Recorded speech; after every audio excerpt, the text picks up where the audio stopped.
During a live broadcast, Ellen DeGeneres receives a surprising, heartfelt message from Ibrahim Traoré, a figure whose story resonates deeply with global struggles for justice. The unexpected moment moves her to tears and sparks a wave of emotional reactions worldwide. As the secret message unfolds, it reveals powerful truths about courage, hope, and the human spirit. It was a typical sunny morning in Los Angeles, as Ellen DeGeneres prepared for her live show. The audience buzzed with excitement, unaware that today's episode would be unlike any other. Behind the scenes, producers whispered about a surprise guest who had sent a message that no one was prepared for. As Ellen took her usual spot on stage, her smile shone bright, masking the curiosity building inside her. The cameras rolled, and just as the show hit its stride, a video message appeared on the big screen, an unfamiliar face with intense eyes, speaking words that seemed to carry the weight of 1,000 untold stories. The message came from Ibrahim Traoré, a young leader whose name had quietly risen amidst global headlines about resilience and justice. His voice trembled slightly, not from fear, but from the urgency to be heard. Ellen's heart tightened. She could feel the raw emotion behind every sentence. As the message ended, the studio fell silent. Ellen's usual composure broke, tears streaming down her face. The secret message wasn't just words. It was a call to awareness, a bridge between worlds, and a moment that would forever change the course of the show. Ellen wiped her tears. As the audience remained still, sensing the gravity of the moment, Ibrahim's message spoke of struggle, hope, and an urgent call for justice from a part of the world often ignored. It was a reminder that behind every headline were real people fighting for their lives. The producers exchanged glances, unsure how to proceed, but Ellen's voice was steady. "We need to listen," she said softly, "and share these stories that matter." The studio lights dimmed, and the conversation shifted from entertainment to reflection. Viewers at home began tweeting, sharing clips, and expressing surprise at the depth of emotion shown by their beloved host. For many, this was a turning point, a reminder that empathy transcended borders. Ellen's connection to Ibrahim's story became personal. She reached out off-air, determined to understand the man behind the message and the cause that moved him so deeply. After the show, Ellen sat in her dressing room, replaying Ibrahim's message in her mind.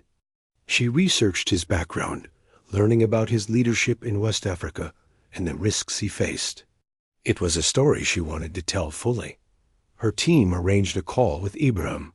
Though the time zones were challenging, his calm and determined voice broke through the distance, sharing details of his mission to bring peace and justice to his community. Ellen felt a mixture of admiration and urgency. This was no ordinary story. It was a human cry for solidarity in a fractured world. She decided to dedicate an entire episode to Ibrahim's cause. Preparing for the next live broadcast, Ellen knew the impact could be enormous, but also felt the responsibility that came with it. That Ibrahim spoke of his people's daily battles, hunger, conflict, and the hope that never died. His words painted vivid images of villages surrounded by turmoil yet alive with resilience. Ellen listened, sometimes speechless, as Ibrahim recounted moments of loss and courage. The distance between them seemed to collapse as the shared humanity became undeniable. She invited experts and activists to the show, hoping to bridge awareness between audiences worlds apart. The conversation deepened, no longer just about headlines, but about real lives. Viewers responded with donations and support, moved by the stories of those fighting quietly but fiercely for their future. The episode sparked an international wave of awareness. Social media campaigns, fundraisers, and calls for action multiplied overnight. Ellen's tearful reaction became a symbol of empathy, inspiring others to listen and act. Ibrahim's message was no longer secret. It was a rallying cry. The show featured letters and videos from people touched by the story, creating a tapestry of global solidarity. Ellen and Ibrahim's connection proved that even across continents, shared pain and hope could unite strangers. Not everyone welcomed the spotlight. Some criticized the show for politicizing entertainment or questioned Ibrahim's intentions. Ellen faced tough questions but stood firm, emphasizing the importance of giving a voice to the voiceless. Behind the scenes, Ibrahim also encountered backlash from opposing forces. His safety was a concern that weighed heavily on Ellen. Together, they navigated the complexities of bringing truth to light amid resistance and fear. As the story unfolded, Ellen and Ibrahim developed a deep respect and friendship. Their calls became more frequent, sharing hopes and frustrations. Ellen invited Ibrahim to visit the U.S. when it was safe, dreaming of moments where the world's divisions could be bridged by personal connection. The show expanded its focus, highlighting stories of courage everywhere, encouraging viewers to find the humanity in every headline. Their alliance showed how empathy and action could create lasting change. Small victories began to appear. Relief supplies reached affected areas. Peace talks gained momentum, and international attention increased. Ellen shared updates with her audience, celebrating progress while reminding them the journey was far from over. Ibrahim's strength and resilience became an inspiration, not just in his region, but globally. The show's blend of emotion and activism resonated, creating a powerful model for media's role in social change. Despite progress, setbacks came. Conflicts reignited, aid was delayed, and frustration grew among those involved. Ellen and Ibrahim confronted these challenges openly, refusing to hide the harsh realities. Their honesty strengthened trust with the audience, showing that change was often a difficult, non-linear path. Together, they renewed their commitment to fight for justice, knowing the stakes were too high to give up. The journey that began with a secret message became a movement that changed many lives. Ellen's tears marked the start of a new chapter in her career, one dedicated to truth and compassion. Ibrahim's courage inspired countless others to speak up and act. Their story proved that even the smallest voices, when heard, could echo loudly across the world. The message's impact spread beyond the show. Community leaders, activists, and viewers worldwide shared Ibrahim's story, creating a network of support. Ellen's platform became a hub for dialogue about global justice, inspiring other media to follow suit. Grassroots movements emerged, fueled by the passion sparked from that live broadcast. The ripple effect proved that even a single moment could ignite a wave of meaningful change. Ellen and Ibrahim worked to build understanding across cultural divides. They arranged virtual town halls connecting people from different continents. These exchanges fostered empathy, breaking down stereotypes and misinformation. Viewers saw firsthand the similarities in hopes and struggles, uniting diverse audiences. Project demonstrated how media could be a powerful tool for cultural bridge building. Ibrahim's leadership came with personal costs. His family faced threats, and his health sometimes faltered under stress. Ellen provided support, ensuring his story was told with respect and care. She reminded audiences that behind every leader was a human being, vulnerable yet determined. Their partnership highlighted the human side of activism often lost in headlines. Artists from both sides of the world created works inspired by Ibrahim's story. Paintings, songs, and poems captured the spirit of resilience and hope. Ellen hosted a special segment showcasing this creative response. Art became another language uniting people and amplifying the message. Critics accused the show of oversimplifying complex issues or promoting a particular agenda. Ellen addressed these concerns transparently, inviting experts to discuss nuances. She emphasized the importance of starting conversations Even if imperfect, the dialogue deepened, educating viewers on the realities behind the headlines. More celebrities and influencers joined the cause, lending their voices and platforms. Fundraisers gained momentum, channeling resources to affected communities. Ellen coordinated efforts, balancing her role as entertainer and advocate. A growing coalition showed the power of collective action. Despite successes, moments of doubt surfaced. Progress seemed slow, and setbacks painful. Ibrahim confided his fears during a candid conversation with Ellen. They reminded each other of why they began, drawing strength from shared purpose. Their honesty inspired viewers to stay committed amid challenges. The movement reached young people eager to make a difference. Ellen featured youth leaders who organized local projects inspired by Ibrahim's story. Workshops and campaigns empowered teens to take action in their communities.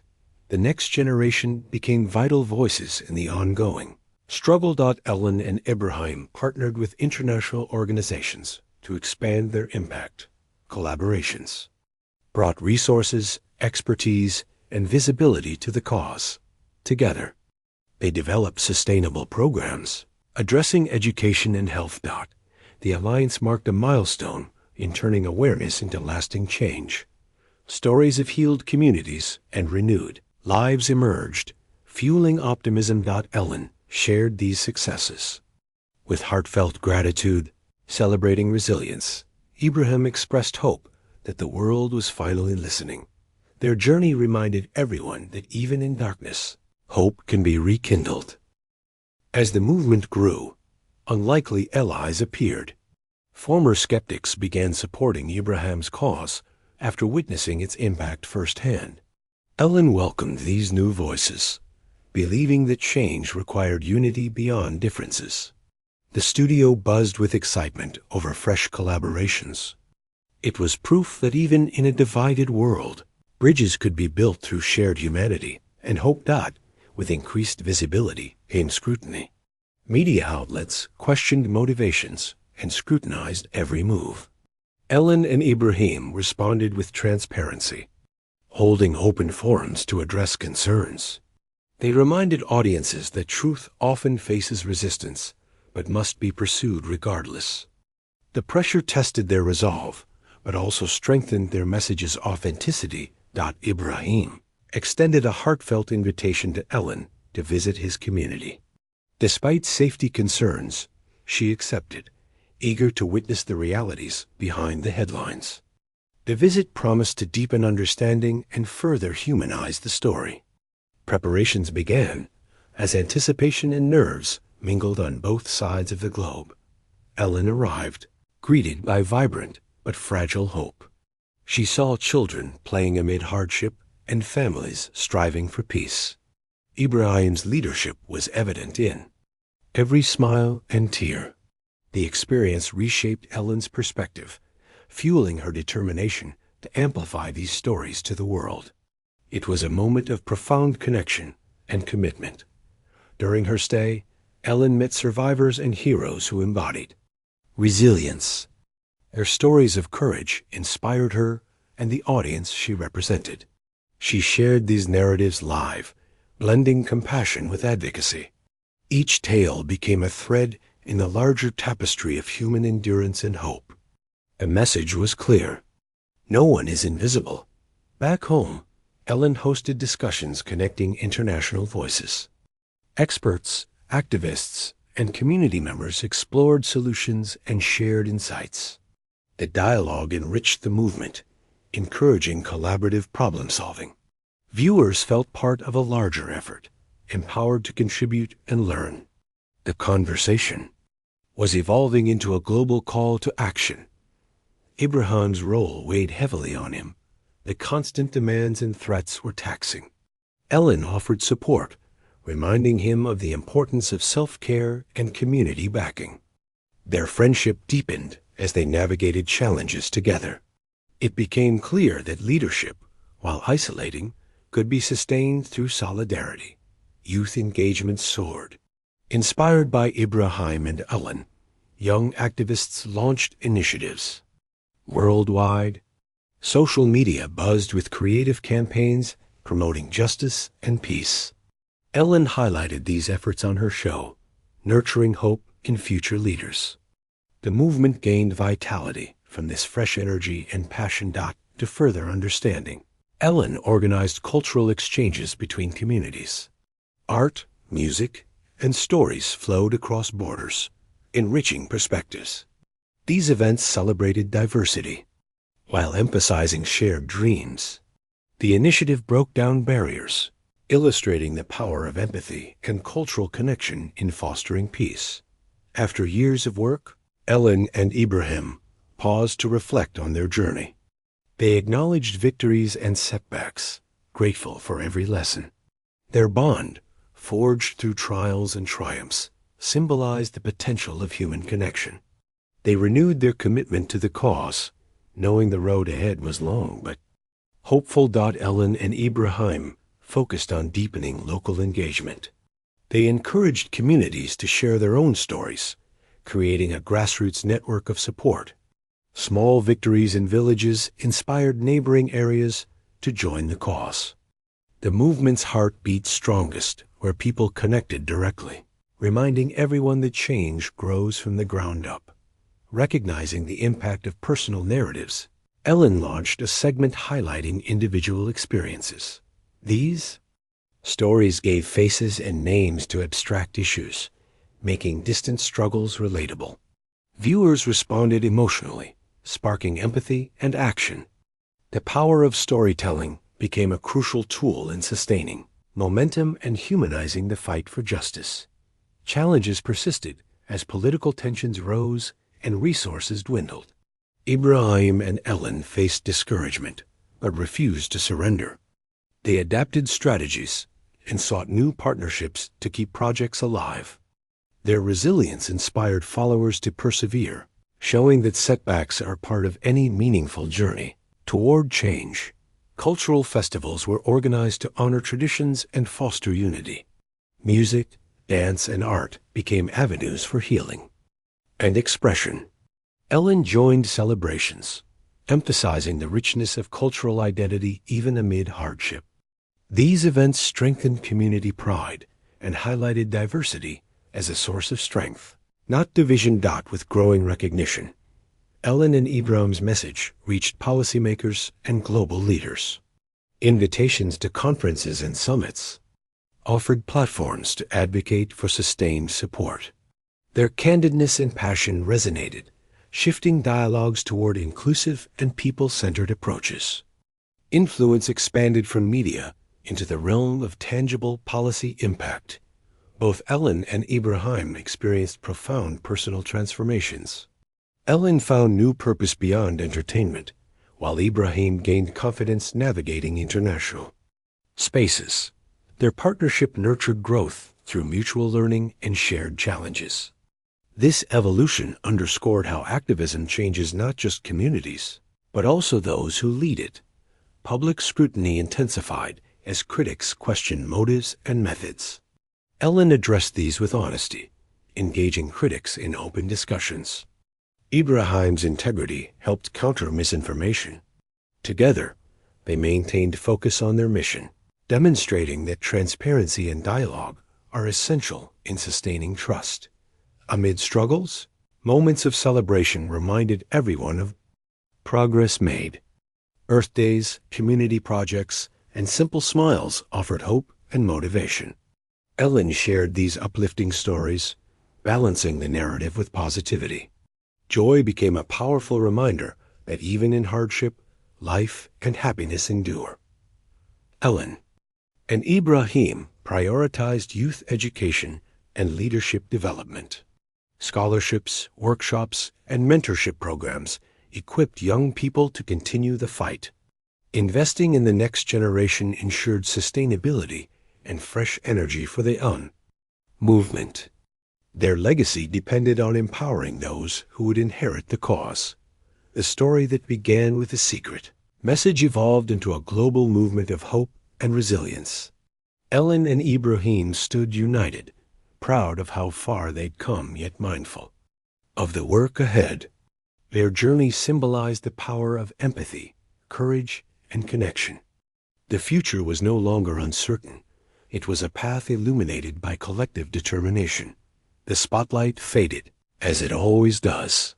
Awards were given, articles written, but the work didn't pause. Ellen and Ibrahim understood that real change doesn't live in headlines, it lives in daily struggle. While the world moved on to new stories, they remained committed to the people still waiting for clean water, safe streets, and fair treatment. Ibrahim returned to Burkina Faso, where his team was rebuilding a school brick by brick, sometimes with bare hands. Ellen, back in Los Angeles, quietly funded an emergency program for widows who'd lost everything in the war. There were no press releases, just effort, pain, and slow, quiet progress. The applause had once brought them joy, but now it felt distant. What mattered was the look in a mother's eyes when her child returned from school with a book. That was victory. That was peace. They promised each other to never mistake visibility for purpose, and to never let fame drown out the sound of real people's needs. In a border village torn by past tribal conflict, Ibrahim organized a reconciliation forum. He invited elders who hadn't spoken in 20 years to sit face to face. There was silence at first, tension thick enough to cut through the warm African air. But then one elder broke into tears, speaking the name of a son lost long ago. That vulnerability opened the door. Pain poured out. So did forgiveness. Stories emerged of betrayal, survival, and unimaginable loss. But with those stories came truth, and with truth, the first seeds of trust. Ellen watched the footage from her home, overcome. This wasn't a segment for TV. It was something deeper, humanity remembering itself. That day, no policy changed. No governments signed agreements. But in that village, people crossed a line they'd drawn in blood years ago, and chose to speak instead of strike. In a makeshift shelter surrounded by wind-blown tarps, Ibrahim sat on a plastic stool across from a woman who had lost everything in a bombing. She didn't ask for aid, only that someone hear her story.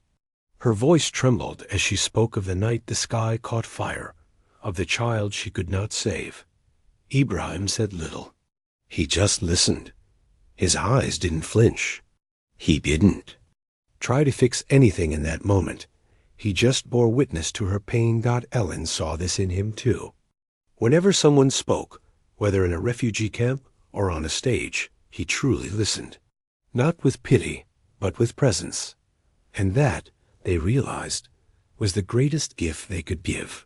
Not promises, not headlines, but the affirmation that someone's pain was real and that their voice mattered. Ellen's transformation was subtle, but real. She no longer felt at home on red carpets or in sleek studios with scripted jokes. She wanted stories that bled and breathed, stories that challenged people, not comforted them. Her team noticed the shift. Segments got deeper, guests more diverse. Gone were celebrities selling beauty brands. In their place, women who led food banks, teens protesting deforestation, fathers raising children in war zones. Some executives pushed back. Ratings dipped. But Ellen didn't flinch. She told her staff, "If I lose the whole audience chasing what matters, I'll still sleep well." She was no longer just a host. She was a bridge, and she would carry voices over that bridge as far as she could. In the outskirts of Bamako, Ibrahim stood before a crowd in a local mosque, not as a politician, not even as a soldier, but as a human being asking for unity. He spoke of how faith had once divided, but now must heal. Priests, imams, and tribal spiritual leaders joined the circle. They prayed side by side, something unseen in decades. And this unity wasn't symbolic. It birthed real initiatives. Interfaith schools, shared water wells, peace patrols made of former enemies. Ellen, though agnostic, was deeply moved. She flew in for one of the ceremonies and sat in the back quietly, tears running down her face. It was clear. The spiritual had returned, not as dogma, but as a balm. Something had awakened that wasn't about religion at all. It was about faith in each other. In a dry village that rarely made it onto any map, a water pump finally came to life. It wasn't funded by a major government or international donor. It came from the efforts of a few families, Ibrahim's quiet support and Ellen's anonymous grant. There were no cameras, only laughter and the sound of water meeting thirsty hands. A girl dipped her hands into the clean stream and smiled. She'd missed days at school walking to find water. That day, she didn't have to. That evening, she studied under a single solar light provided by the same initiative. Ellen watched the footage later, in silence. No segment was aired. No sponsor promoted it. But in her heart, she called it one of the most successful things she'd ever helped make happen, because real impact, they'd come to understand, was often invisible. It lived in small, permanent shifts. Not viral posts, but in futures rewritten before anyone noticed. One night, Ellen hosted a live special unlike any before. There were no guests, no applause signs, no teleprompter. Just a single chair and her voice. For nearly an hour, she shared stories, some hers, most from others. People displaced, people who rebuilt, people who loved in places the world had forgotten. Ibrahim joined remotely, speaking softly from a solar-lit tent outside a school in Ouagadougou. He talked about dignity, about the strength it took to ask for help and the greater strength it took to offer it without judgment.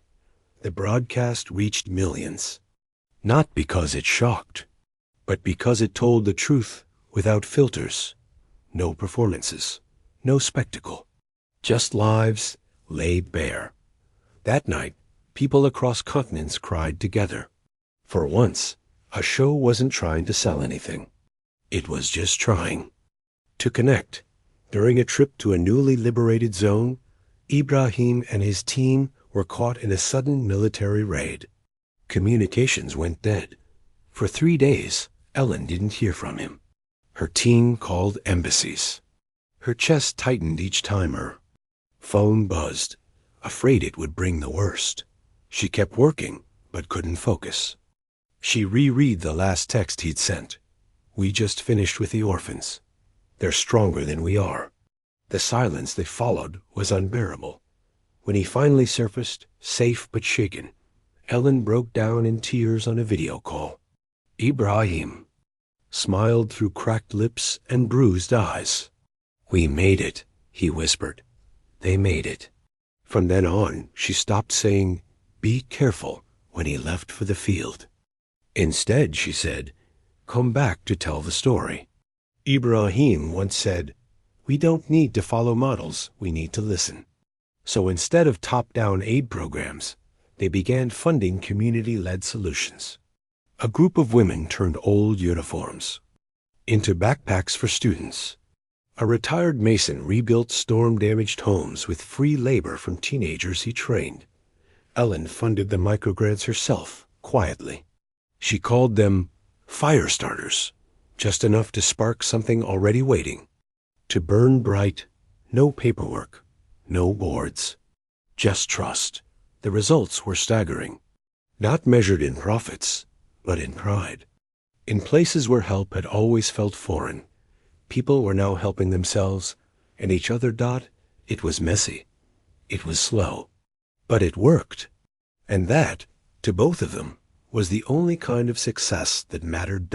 In Ellen's office, above her desk, hung a single framed photograph. A young girl with calloused hands and big eyes, standing in front of the new school in Bobo Dioulasso. Behind her, a chalkboard read, "Welcome to your future." Ellen had never met the girl. The photo was taken by Ibrahim's team.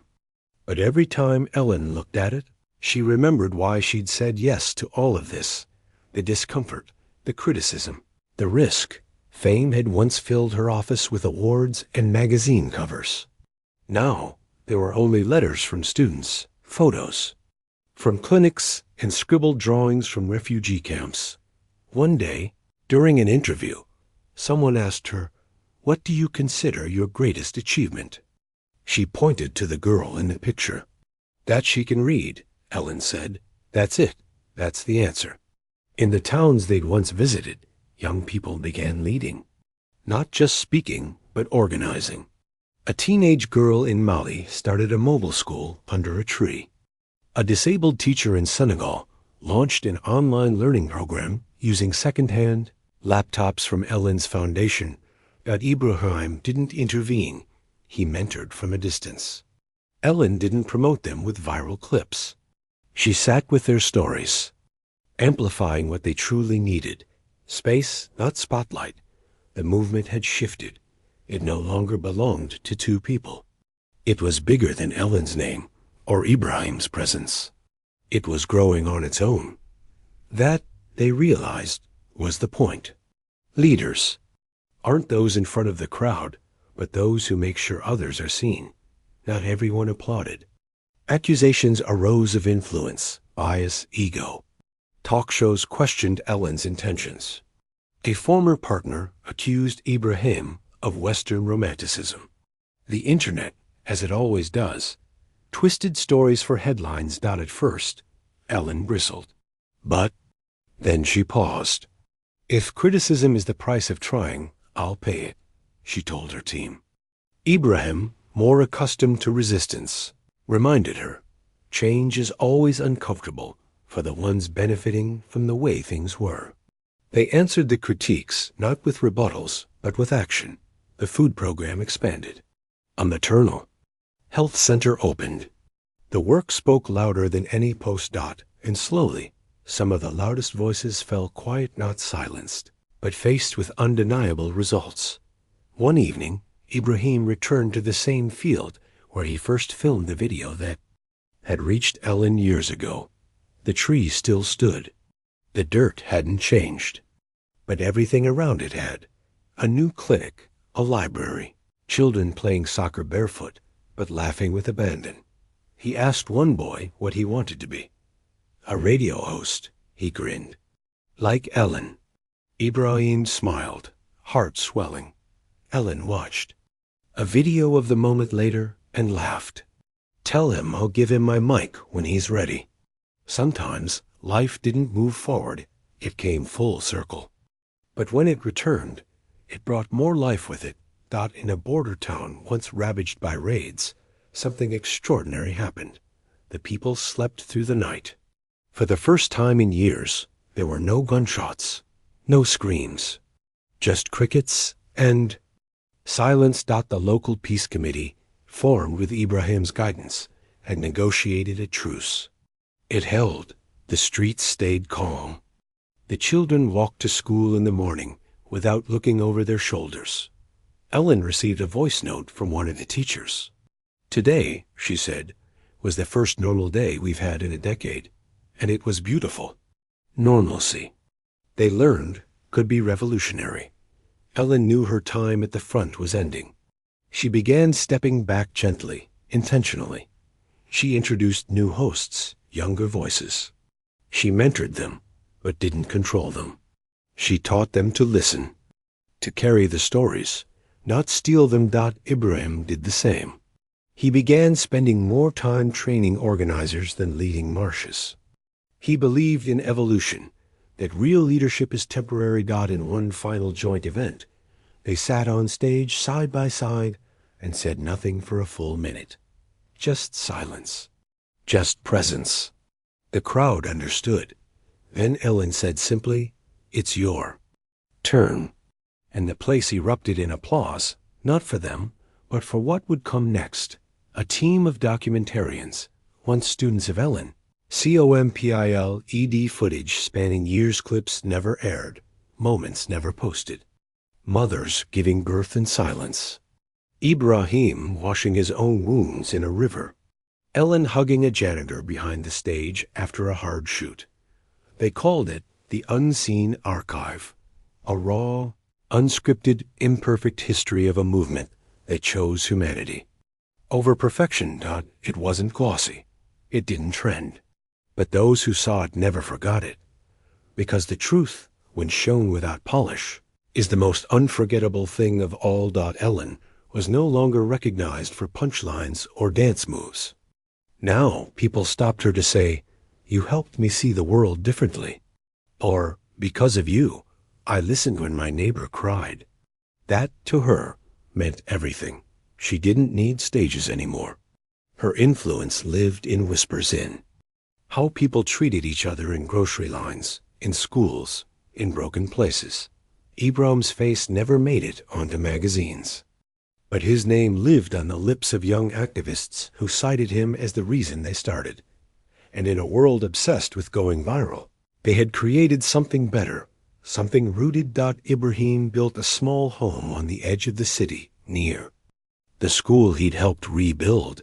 He lived simply growing vegetables, writing letters, and meeting young leaders who came seeking guidance. Ellen visited once.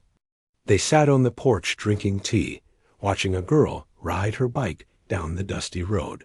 "She wasn't born when we started this," Ellen whispered. "Now look." There was peace in that moment, not the kind born from victory, but from purpose fulfilled. Some legacies are loud. Theirs was quiet, and all the more powerful for it. Both Ellen and Ibrahim kept journals. Not for publication, not for followers, just words. Private, unfinished, honest. Some entries were angry, some were tired. Most were filled with gratitude. They wrote letters they never sent to each other, to the children they'd met, to the people they couldn't save.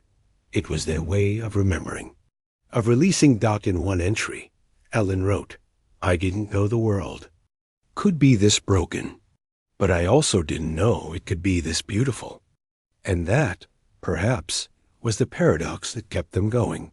Years later, during a quiet afternoon, Ellen found herself alone in the studio archive.